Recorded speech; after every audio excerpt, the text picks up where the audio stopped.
Good afternoon. Welcome to our webinar, and thank you for joining us for the launch of our new report, What's Challenging Finance Leaders? Technological evolution, alterations to regulatory practice, and the gradual globalization of business makes finance and industry on the cusp of transformation, or actually indeed for many already in the midst of much change and transformation. 5 years on from the report we produced in 2013 at Hays called The DNA of a Finance Director, the purpose of this new report and the webinar is to help you discover what's challenging the finance leaders that we interviewed and provide some key insights into how people are managing these developments, giving you the chance to equip yourself with the knowledge required to thrive in the face of obstacles ahead. And if nothing else, it should be an interesting insight from your shared peer group. By way of an introduction, my name is Karen Young. I'm UK Director of Hays Accountancy and Finance, and I'm delighted to be joined today by Chris Payton, Managing Director of Quirk Solutions.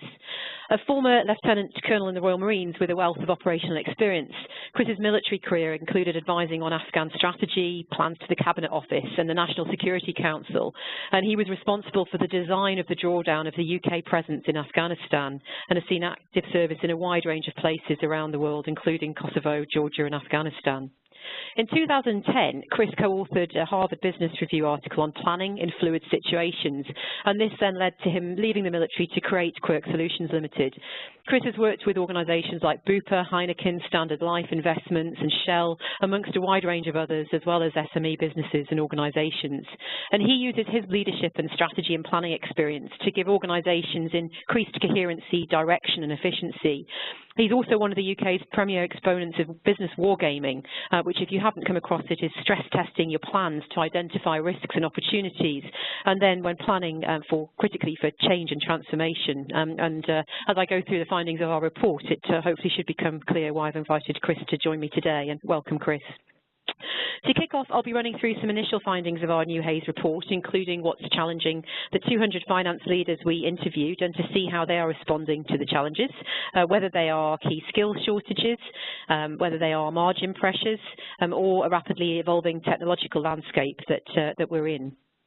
I'll then hand over to Chris, who will reference his experiences both in the military of managing complex change, but also obviously some case studies from his time in the private and public sector. And Chris will describe how these techniques are pertinent to financial directors and leaders managing your or their own change programmes, be followed by a brief Q&A session. And please, can I encourage you, do pose your questions throughout the webinar using the Q&A function on your technology. As my colleagues pointed out, your lines will remain muted throughout the webinar. So now on to the report findings.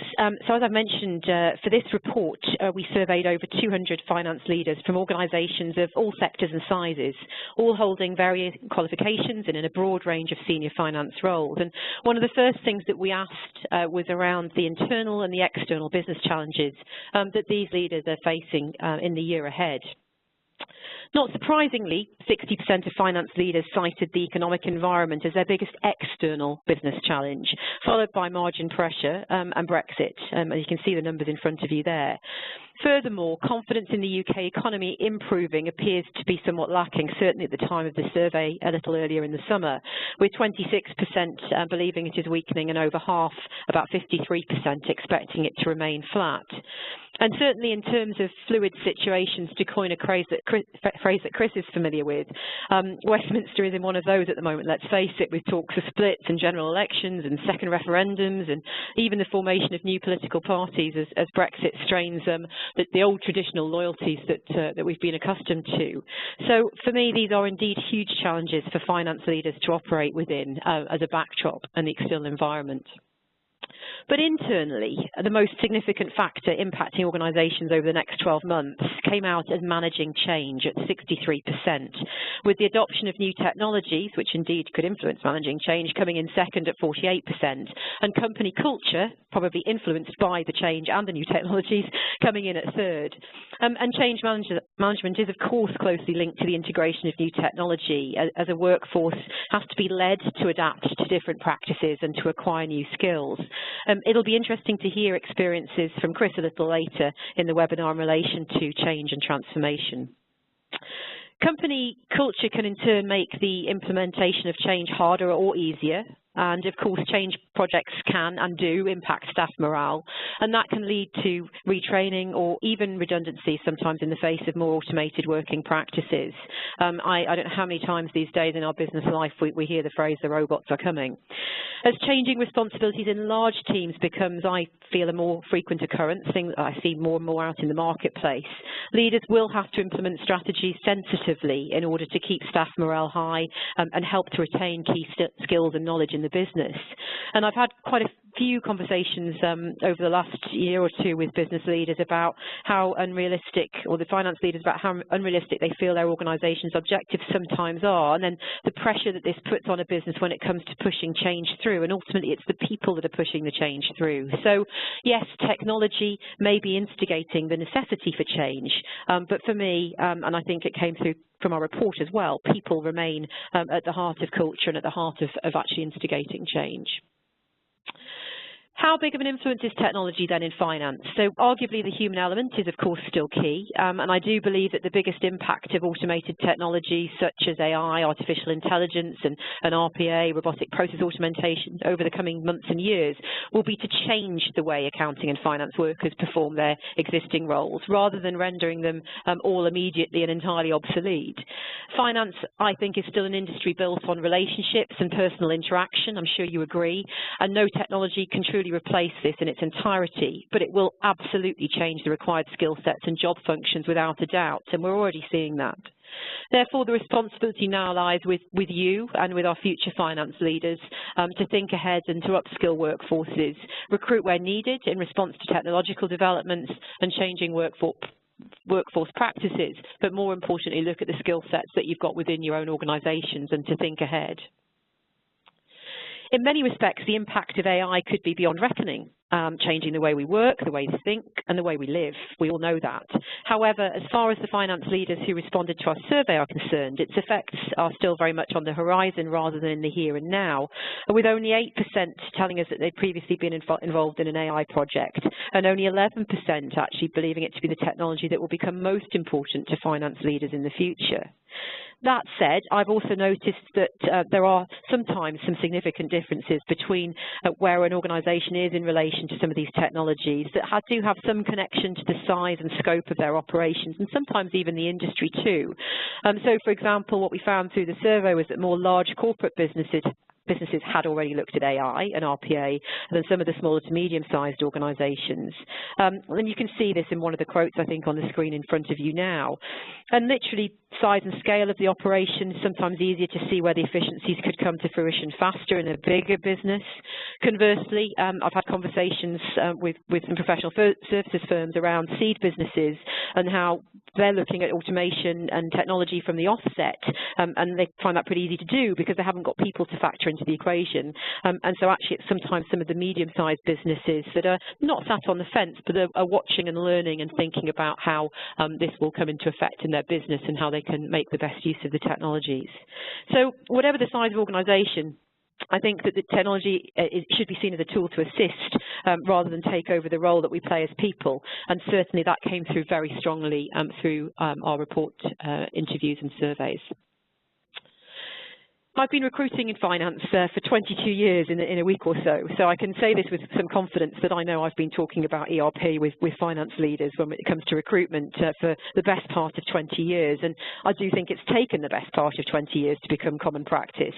So perhaps it's not surprising that enterprise resource planning, ERP, is the technology project most frequently engaged with by finance leaders, with over a third undertaking ERP-focused projects within their organisation in the last year.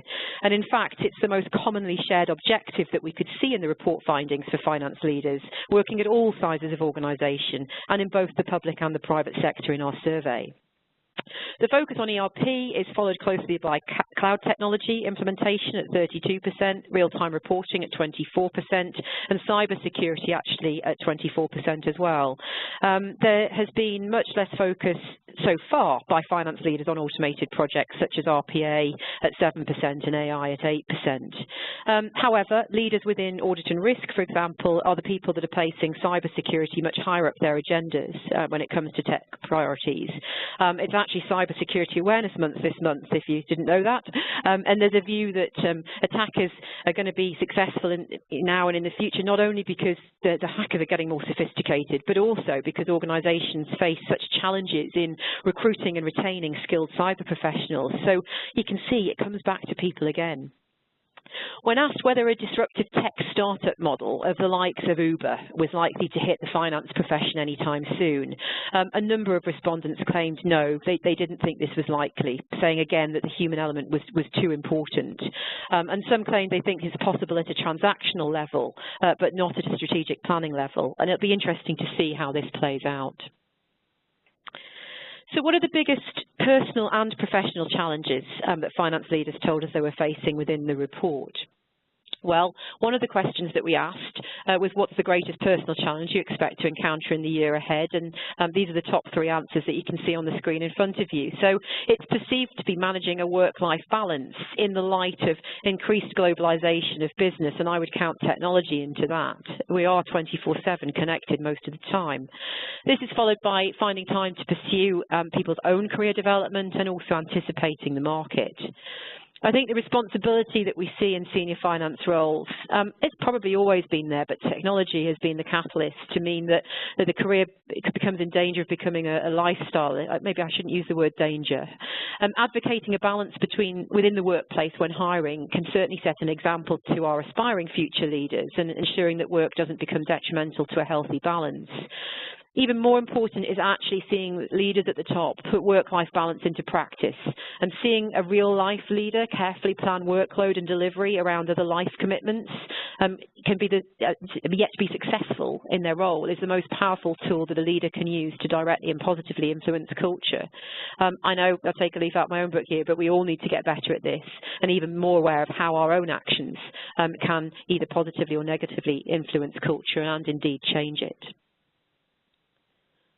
So from a professional basis and in keeping with transformation or change management being seen as the most significant internal business challenge, the implementation of transformation and change programs seems to be the greatest concern, with 26% of those surveyed saying it's the biggest professional challenge in the next year, followed by achieving these stretching company objectives that I mentioned earlier and margin pressure at 12%.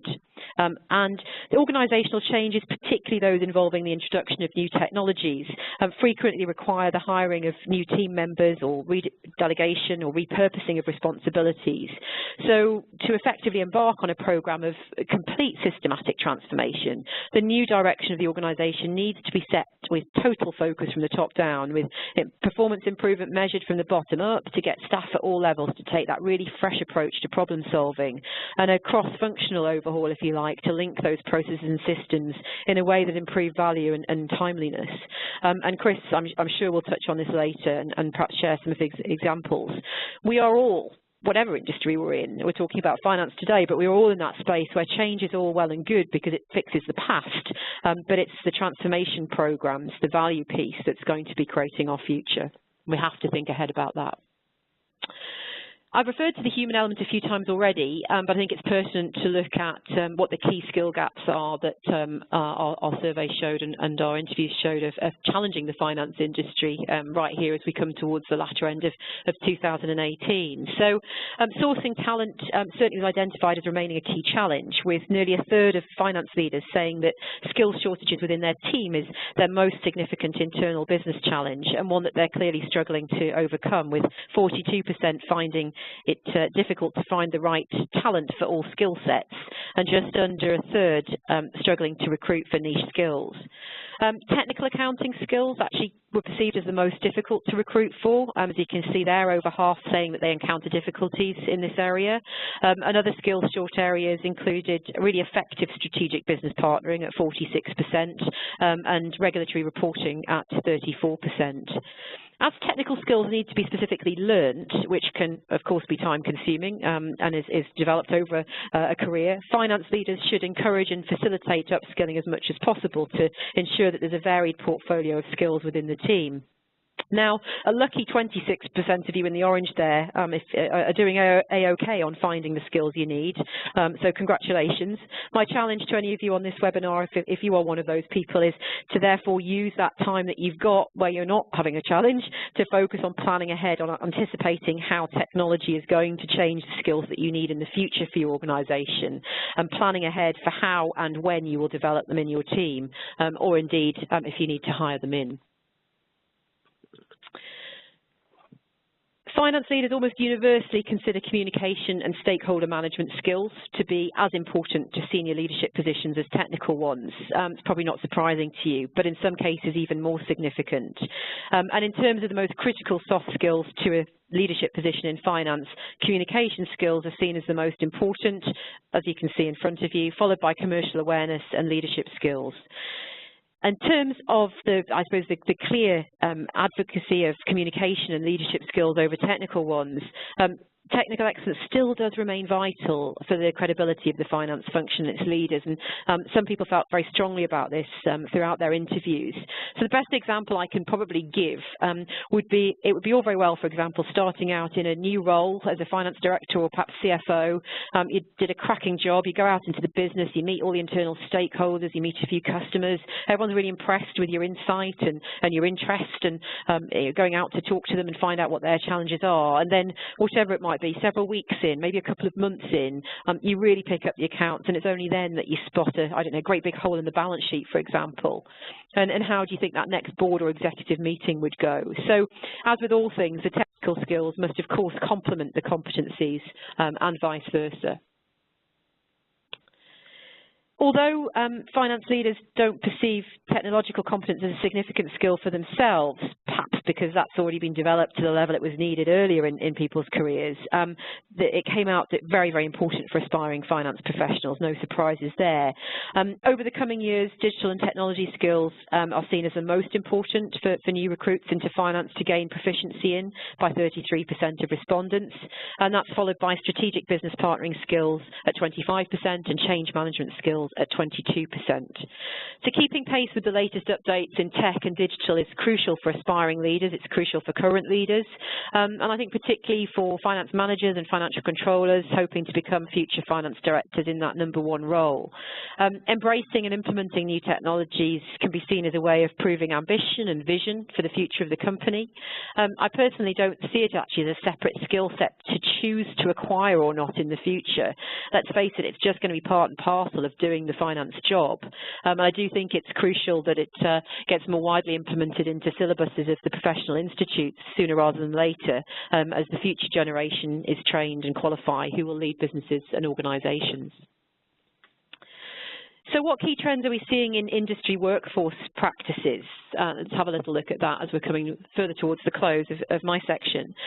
In order to retain staff and decrease staff turnover, the most popular strategies finance leaders tell us they are implementing are flexible working and working from home, and you can see the percentages up there.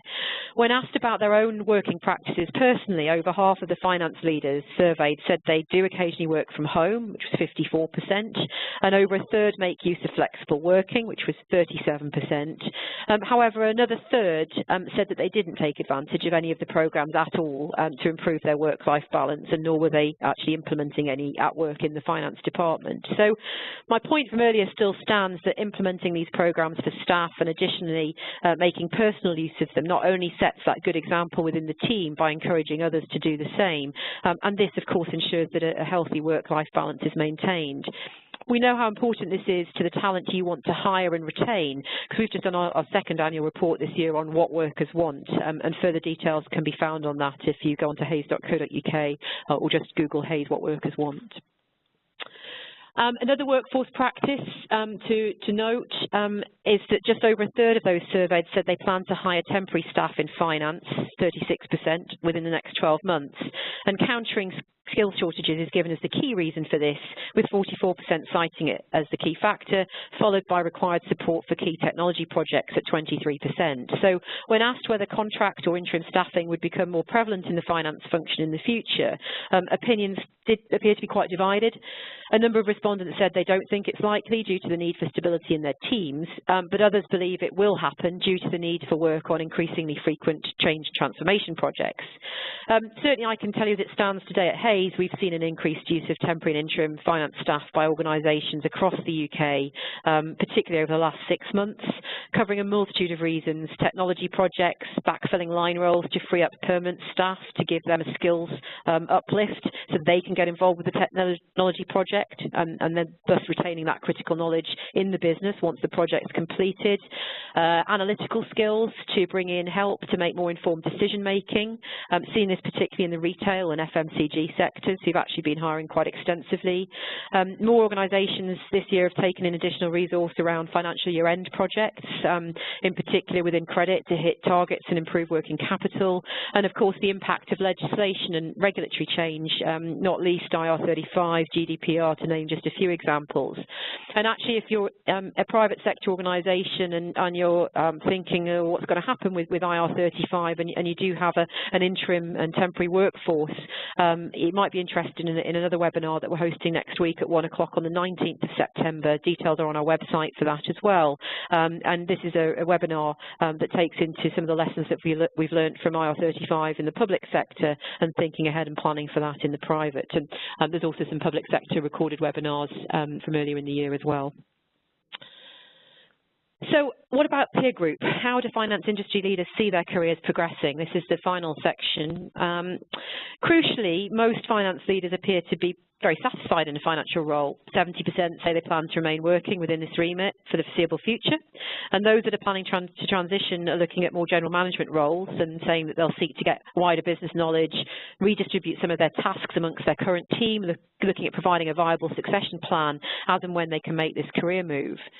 Post-retirement, most finance leaders plan to remain active in the world of work, a large proportion wanting to retain some involvement in the profession, with nearly half, about 49%, having plans for non-exec director work before or during a retirement plan, and 40% for part-time consultancy work, and only 20% having no plans to work at all. And interestingly, on the whole, finance leaders are not planning to retire early either, with 2/3 expecting to be over 60, 66% of people, and 12% believing that they'll be over 70.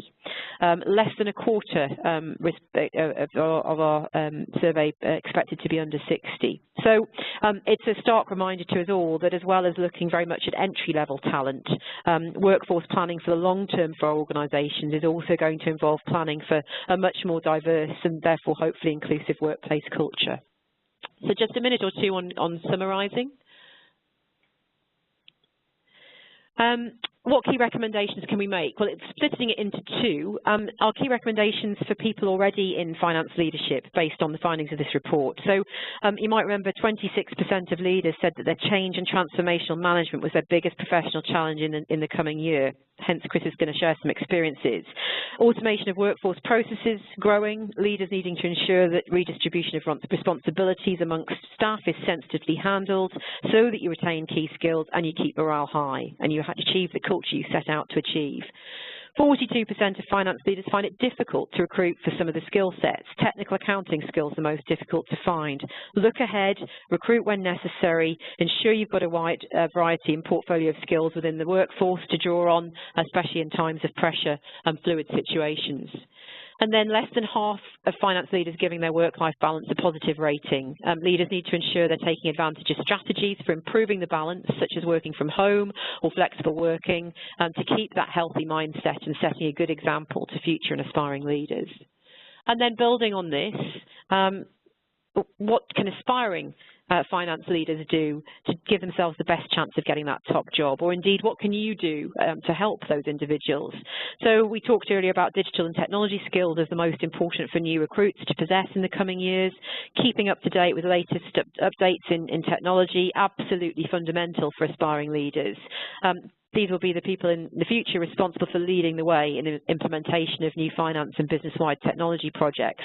There is absolutely no way it will not be part of that finance director #1 finance role. Also, we know that stakeholder management and communication skills are just as critical to a leadership position as technical ones, but important to strike a balance. So aspiring professionals should demonstrate and build competency in both if they want to progress.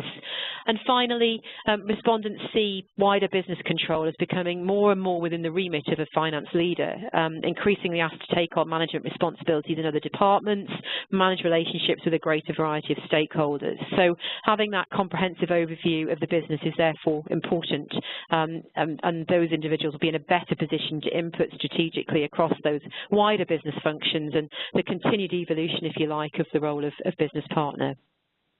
So that's a whistle-stop tour of our findings, and I will at the close advise you how you can request a copy of the full report for your interests. But remembering that point that change and transformational management was coming out as the most compelling internal challenge for finance leaders, I'll now hand you over to Chris, who is an expert in planning for fluid situations and managing situations that indeed can change in an instant. So Chris, welcome. Thank you. Thanks, Karen, and good afternoon, everybody. As Karen mentioned earlier on in the talk, I've had a pretty varied background as a career. I spent nearly 19 years in the Royal Marines, and so saw a huge amount of change over those 2 decades. So it's you know, a lot that I learned through that piece, and then enabled by the publication of the Harvard Business Review article that I helped write. Found myself transitioning now into nearly a decade of commercial experience, and I've seen lots of change and transformation programs work and not work within that sphere, including work with large corporates like Waitrose, as well as SME businesses and even startups. So I thought what I'd do is basically use some of that experience to talk through some of the issues around change and around transformation, and how as financial controllers and financial directors, CFOs, this is an important subject for yourselves. I think the first thing to address really is why is change such a big deal? You know, at the end of the day, we go through change all the time. As individuals, we're often changing our clothes that we're wearing, we're changing our haircuts, we're changing friends and meeting new people. So why is it that organisationally we find it so hard to cope with any change? Because at the end of the day, it's hugely important that we do change. If businesses don't change, then effectively they're heading for extinction like a dinosaur, because you just get left behind by everybody else. Some people, organisations really enjoy change and they really get stuck into it. But for many of us, we're creatures of habit.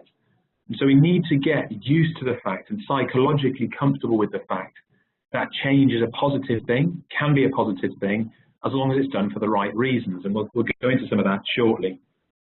Probably one of the biggest change and transformation programs I was ever personally involved in, and wasn't commercial, but something that Karen alluded to earlier on, when I was the head of Afghan strategy in the Ministry of Defence. So in and out of Downing Street, in and out of Cabinet Office, briefing on the military approach to Afghanistan, how we were going to cope with it. And in that role, I found myself in a position when the Prime Minister announced that we were going to be out of Afghanistan within the next 2 years. So I was responsible for pulling together, if you like, the change, the transformation plan for getting over 10,000 people and 20,000 shipping containers worth of equipment out of Afghanistan, handing over to Afghan partners in coordination with the FCO, with DFID, with American partners, Danish, Estonian, all sorts of senior crime people involved around the poppy and the opium trade. So it's an extremely complex and complicated project to have to deal with and to manage, not least because the equipment obviously has to come out the whole time that you're going through the process.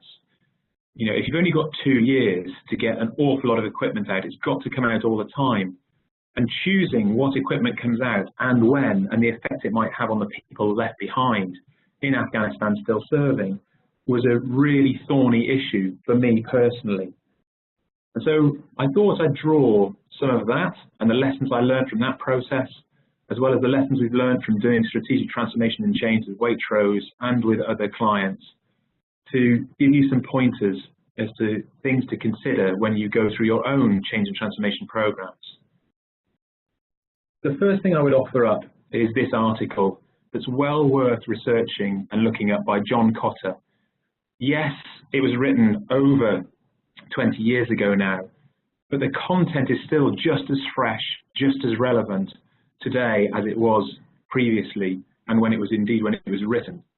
These principles, these 8 principles that he established as to how to go about transforming your organization, are absolutely key, and I still use them when we're working with organizations today. I'm not going to go through every single one of them, but I will pick out a couple and just basically look at those in a little bit more detail and how it might affect your role or what your role might be. I'm going to start off with establishing a sense of urgency or need at the end of the day. Change has to be driven by a requirement, a prerequisite if you like. It has to be almost unavoidable. We have all, I've got no doubt, been in a situation in which we think that the organisation is making change for change's sake. It's just basically changing a word here, changing a word there, giving a new title to a new initiative from a title that made previously absolute sense. So the material change is not really that great. And people lose faith with any sort of change that has no basis, that has no necessity, that has no priority.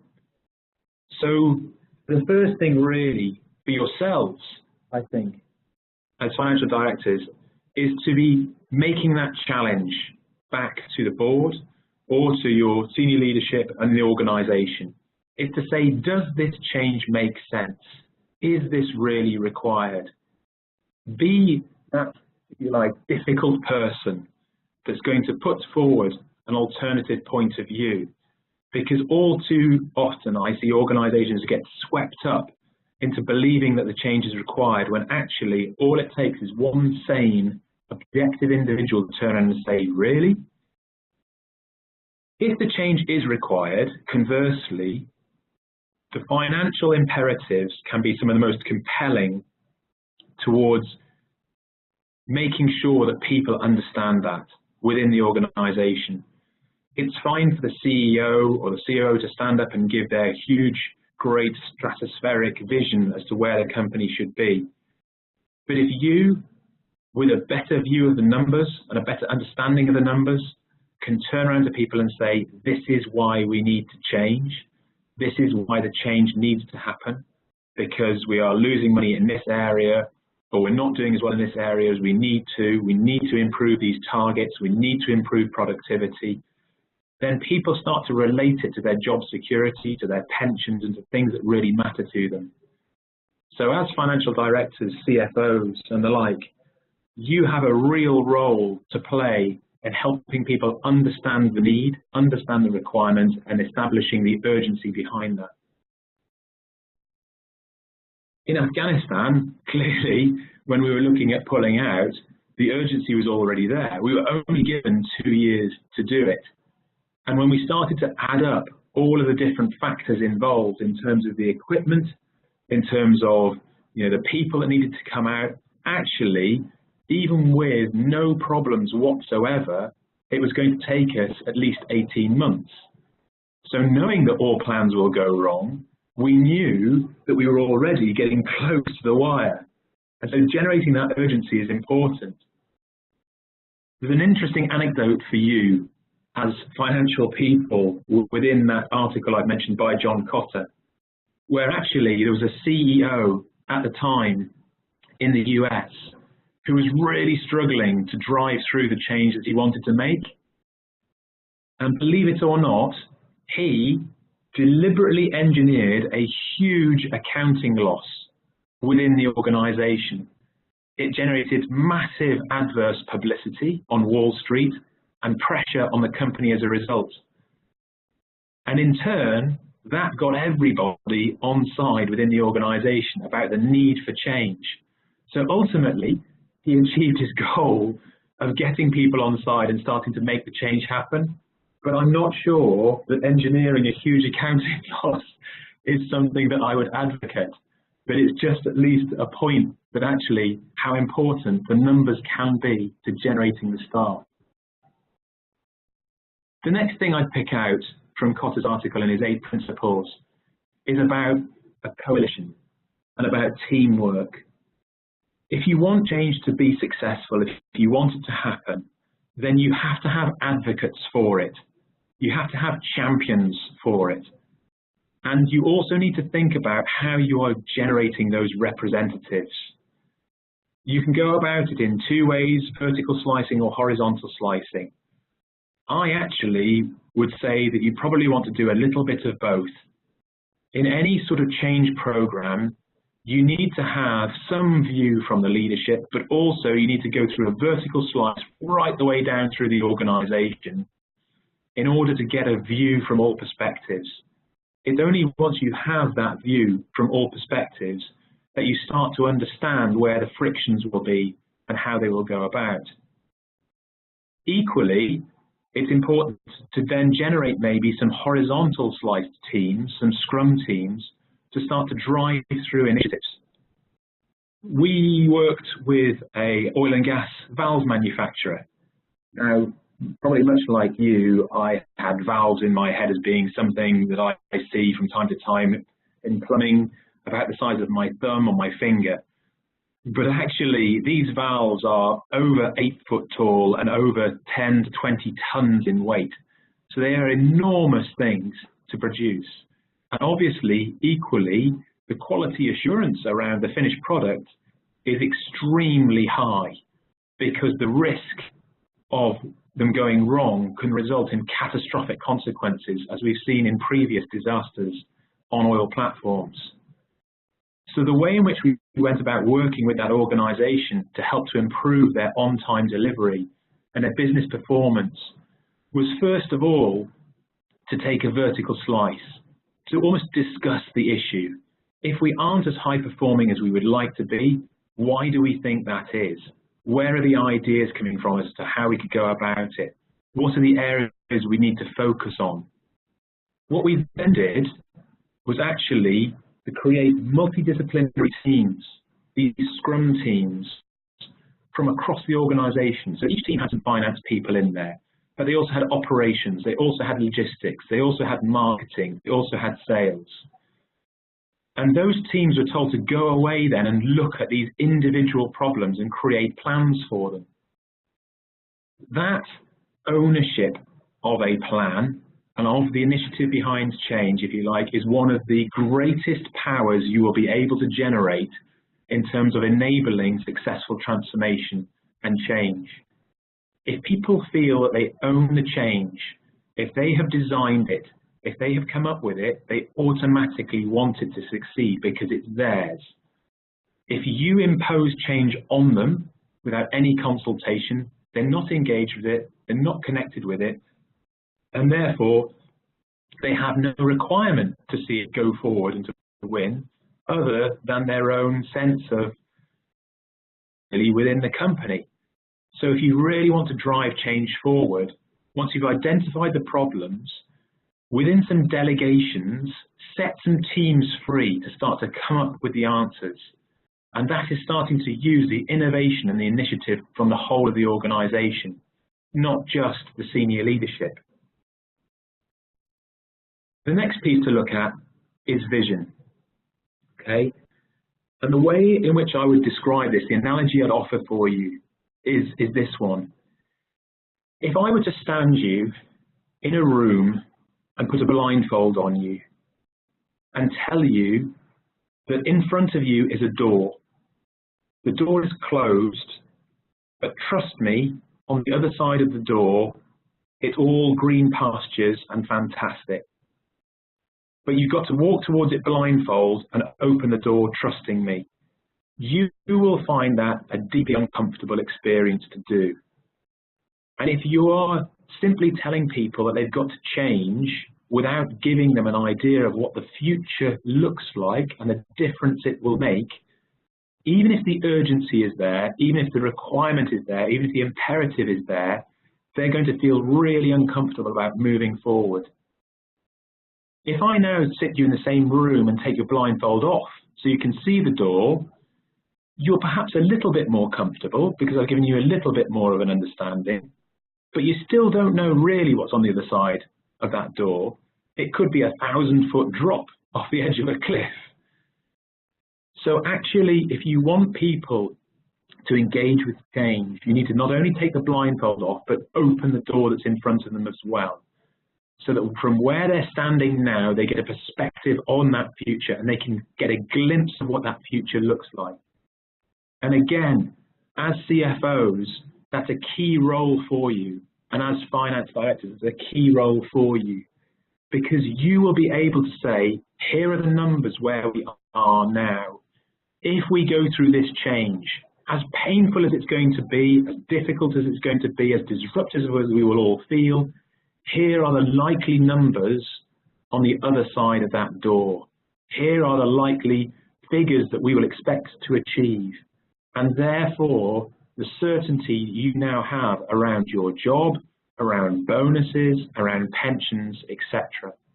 So you are key, absolutely key, in taking the blindfold off and opening the door for people. The next thing really is about empowering people to act. How do we get people to start to use their initiative and go forwards? Now, I mentioned briefly earlier about creating these multidisciplinary Scrum teams. The problem sometimes with that is that people don't necessarily want to engage with the change, or conversely, they go off planning something that makes no sense whatsoever. So they put a lot of time and effort in as a Scrum team to producing something, and actually when you come to a review later on, it's all wasted effort because they've gone down a wrong alleyway. There's a technique called freedom in a framework, and it's a very powerful technique used by McDonald's. It's also used by the post office in the UK. And essentially what you do is you turn around to that multidisciplinary team and you say, look, this is what we're aiming to achieve. This is the change that we want to try and effect. Here's your part in that plan. Here are a set of delegations, parameters, if you like, within which, as long as you're inside that box, you have complete freedom to act. The beauty of that technique is that you control the level of risk of anything going wrong by the size of the framework, by the size of the box. If you don't want to take too many risks, you can make the box quite small so that anything that they come up with that doesn't make sense isn't going to be too damaging. If you feel that you've got a lot of trust in the individuals concerned, you can make the box as large as you'd like to. And that gives people a lot more freedom to innovate and to be creative. But the important thing now is that they are owning the change because they are designing it and they are planning it within the delegations that you have set. And it makes it far more powerful in terms of engagement moving forwards, because now you have the advocates, you have the champions that you're looking for at the levels right the way through the organization, talking to their peers, talking to their colleagues, saying this is what we're going to do and why we're doing it, and isn't it amazing, and look at the difference it's going to make. I finish off just by talking about how we actually ensure that even if we give them that framework, they don't go off down a blind alley. And this is a surgical technique, which is why this particular slide is referenced to the British Medical Journal. Okay, and it's called closed loop communications. All too often in organizations and businesses, all of our communication is one way. It's a monologue. We tell people what we want to happen, we tell them what we want to do, we tell them what the end results will be. I could almost guarantee that if I came back to what are now all 193 participants still listening to this webinar and talk to you individually, you would all have a different view on what I've just been saying. And that's normal and it's natural because you're all different people. All of you will have picked up on different nuances and subtleties.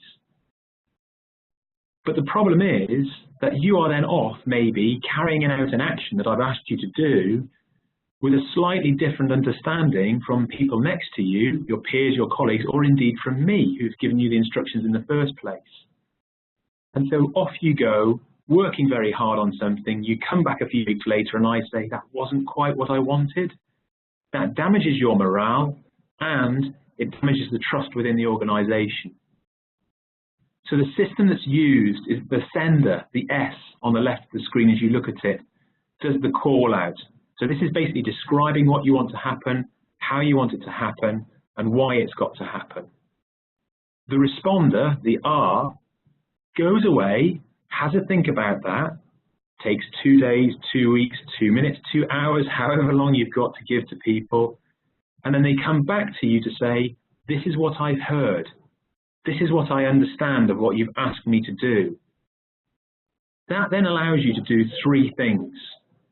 The first thing it allows you to do is to listen and think, did they actually get what I wanted? Or are they subtly off track? The second thing it allows you to do is maybe you're a more experienced executive and it's a member of your team, and you can sit there and think, yes, actually their plan is on track, but it could be improved. And you can now do a bit of coaching and mentoring to improve their plan and help them. The third thing it can do is allow the respondent to come back to you to say, I get what you want me to achieve, I understand the objectives, but the framework simply isn't big enough. I need more time, more people, more resources, more money, whatever it is. Or you need to scale back your ambition as to what we can achieve. But at least then everybody is on the same page. So in sum, if you want change to go through well, first of all, I definitely have a read of John Kotter's article, which you'll be able to pick up from the slides and the reference for it. The second thing is to think about those key principles that I pulled out and hopefully described for you. Think about the urgency and the need. Think about how you pull together a team. Think about the vision. Think about how you empower people to act. And finally, think about how you talk about the change with people so that not only do they listen to you, but you listen to them. And I suppose on that note of us listening to other people, I'll now hand back across to Karen to chair the question and answer phase. Thank you.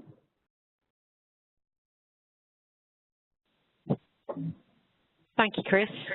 I will now open the floor to any questions. I think I would just reference all your experience in managing change and the fact that that the finance function is definitely facing one of its most challenging eras. The technological change, the global political economic piece, and of course these ever increasing layers of business regulation. I think everyone on this call that's currently managing and leading in finance will know that it's just the need for constant change that's become the norm. And I'm sure your military background obviously plays into that. So. We've got a couple of questions that have come through already, but we've got some minutes left on the call to take some of those. So if you've not asked them yet, just have a little bit of reflection while a couple of other people are asking theirs, and please do pop those through on the Q&A function, and we'll try and get through as many as we can before the webinar close, which will be at or by 2 o'clock. So perhaps I could have anticipated this one, Chris, but someone's asked, in your experience, having worked obviously in the military and had experience in the commercial world, what are the main differences that you see or have seen of managing change or transformation in the military kind of versus the commercial world, if that makes sense? You've probably had that one a few times. Yeah, I mean, people often ask the difference between the two worlds, and there are differences, but there are also a lot of similarities. I think the main difference really in managing change in a military context versus a commercial context is around accountability. So the psychological difficulties, if you like, around explaining people why change needs to happen still exist in both worlds. And the need to set a vision still exists, the need to get a team together still exists, and empowering people to act still exists. And yes, the military do that. They do actually give people those delegations to go away and come up with a plan. I think the largest single difference for me between the two worlds is accountability. It tends to be that if you ask somebody to do something within the military, and this isn't just because I have some sort of badge on my chest that gives me some sort of rank. It's not about hierarchy. It's about the type of people that we have in the organization. It's about the training that they've gone through and the sort of individuals that we recruit. They will generally react in one of three ways. They will either go away and deliver what you've asked them to deliver and do it in the way that you've asked them to do it, or they'll go away, come up against a problem and use their own initiative, if they feel it's within their delegations they've been set within that framework I was talking about, to get around the problem and still deliver it. And actually, you just get told afterwards, oh, we had this problem, but we got around it, and you're very impressed by that. Or they'll come back to you and say, I've got a real problem and I don't know how to take it forward, but they do that in a timely fashion. What I have tended to see in the commercial world, and this is no slur on any organization anywhere or on anything, I know I'm clearly now a commercial person myself and have been for nearly 10 years, is that they'll tend to do what I call consent and evade. They will say yes to what they've been asked to do. They will nod their heads. They will say absolutely no problem at all in some sort of meeting, and then it just doesn't happen. And it just doesn't get delivered. And worse, you tend to find out that it hasn't been delivered at a crucial stage when it's absolutely imperative that it's in place.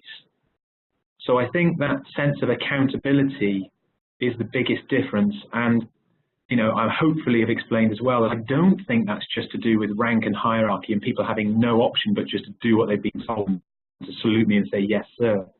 I think it actually comes down to the type of people that we have, the training that they've gone through, and the culture and the ethos we have within the organizations, which is that you just don't let people down. It's not a thing that's done. Okay. Thank you.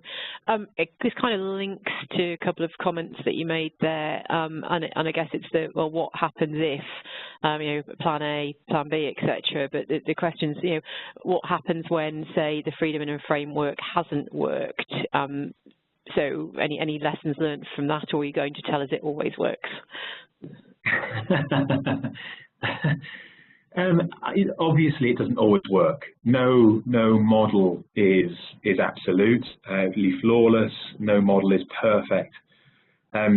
There are times in which, you know, people will try and work to subvert the framework that you've given them, and that they will go outside. They won't be necessarily as honest as you know as you'd like them to be, and therefore they're engaging with other organisations, and you know that's outside of the limits that you've put in place. I suppose the question that I would ask at the end of that is, if it hasn't worked, then the question you've got to ask yourself is why, and what are you going to do about it? If somebody has gone outside of the framework which you set them, but the end result is that actually they've probably achieved a better result than you would have expected, yes, there's an issue there around your trust in that individual because they've gone outside of some clear delegations that you've given them. But is it a hugely bad thing that they've produced a fantastic result? And so balancing those two up and working out what to do can be quite key. Equally, yes, I have come across areas where, you know, you've handed across that freedom in a framework, given everybody the latitude to do something, and they just felt it's not right, it doesn't make sense, and they've essentially downed tools, and you don't know about it until you come back across it. So a lot of it comes down to, I think, that coalition that we were talking about earlier on, that team that you're putting together. You need to have in there some cynics. You need to have in there some real people who are going to challenge what's going on. But you also need to have some real sort of full of beans Tigger type people who are going to be enthused by the whole thing and be advocates. And getting that sort of balance, I think, is key. But no, it doesn't always work. And yes, I have seen it go wrong. Okay, thank you. The other question here, I'll probably take this one first. If you've got anything to add on to it, please do, Chris. So someone's saying we're considering implementing a mentoring program for our aspiring finance leaders. What should be the scope of this? That's a really interesting question. I'm glad to hear that you're implementing a mentoring program. First of all, I do believe it's really vital at every stage of a professional's career, from graduates and entry level, from apprentices, all the way up to senior finance leadership roles. And I think it's important to have different types of mentoring programs in place. So that is, as I say, for people in entry level or buddy systems, if you like, doesn't always have to be a massive formal program. It can just be giving people confidence that they can seek people out in or outside an organisation that have got a skill that they want to develop, and enabling a sort of feedback program with that individual. I'm certainly seeing a lot more as well if we're looking at technology and just how good some of my younger generation family are with technology versus some of my skills. I'm seeing a lot more people looking at reverse mentoring. So obviously senior leaders too are never too experienced to benefit from having a mentor. And I think recent research has shown there's a lot of gains that can be made from this by both the mentor and mentee. And certainly I guess that would tie into what you've just been talking about, Chris, in terms of having all sorts of different people on project and change programs and transformations to get different perspectives. Anything else you'd add to the sort of mentoring piece? No, I don't think so. I think you touched on it really, and with the buddy-buddy system, which is absolutely what the military use all the time. You're never doing anything on your own. You're always paired up.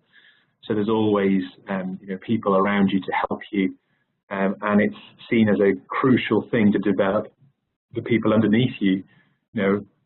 All of us as managers are responsible for the people that work for us. And if they aren't doing very well, then it's not reflectant and sort of incumbent on them. It's on us as the leaders responsible for them.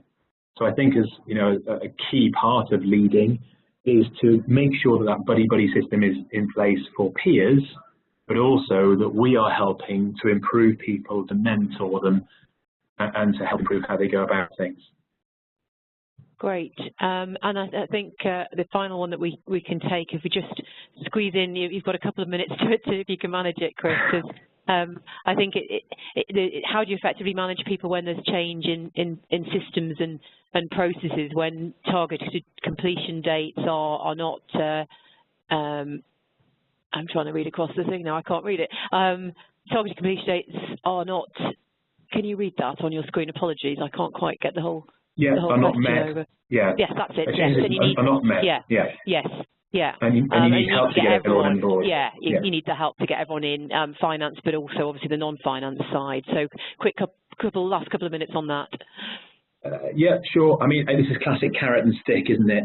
You need to have incentives out there in advance of this, so that people are rewarded for good behaviour.